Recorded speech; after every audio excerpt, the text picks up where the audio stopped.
નમસ્તે ગુજરાત, આપ જોઈ રહ્યા છો સંદેશ ન્યૂઝ અને આપની સાથે હું છું લખમા। બુલેટિનની શરૂઆત કરીએ। ગુજરાત યુનિવર્સિટીની સિક્યુરિટીની પોલ ખુલ્લી પડી ગઈ છે।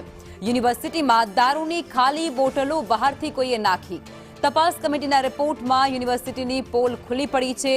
યુનિવર્સિટીની હોસ્ટેલના ડી બ્લોકમાંથી આ દારૂની ખાલી બોટલો મળી આવી હતી। દારૂની ખાલી બોટલો મળવાની તપાસ હાથ ધરવામાં આવી હતી, જેમાં તપાસ કમિટીએ યુનિવર્સિટીને કેટલાક પ્રશ્નો પણ કર્યા, સૂચનો પણ કર્યા, જેમાં યુનિવર્સિટીમાં સીસીટીવી કેમેરાની જરૂર છે।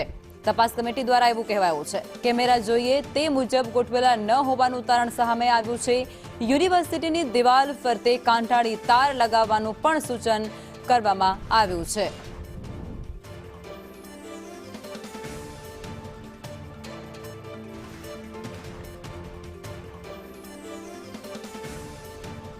તો યુનિવર્સિટીની જે તપાસ અર્થે મોટા ખુલાસા થઈ રહ્યા છે। યુનિવર્સિટીની હોસ્ટેલની અંદર જે દારૂની બોટલો મળી આવી હતી તેને લઈ અને અત્યારે અનેક સૂચનો યુનિવર્સિટીને કરવામાં આવ્યા છે, કારણ કે તેની સિક્યુરિટીની અને સુરક્ષા પર અત્યારે મોટા સવાલો થઈ રહ્યા છે।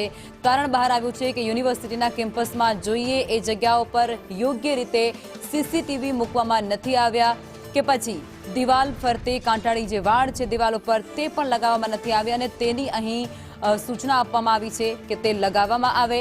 અને જે સિક્યુરિટી જે છે તેને લઈને સવાલ થતાની સાથે હવે સીસીટીવી યોગ્ય જગ્યાઓ પર લગાવવાનું પણ કહેવામાં આવ્યું છે, સૂચન કરાયું છે।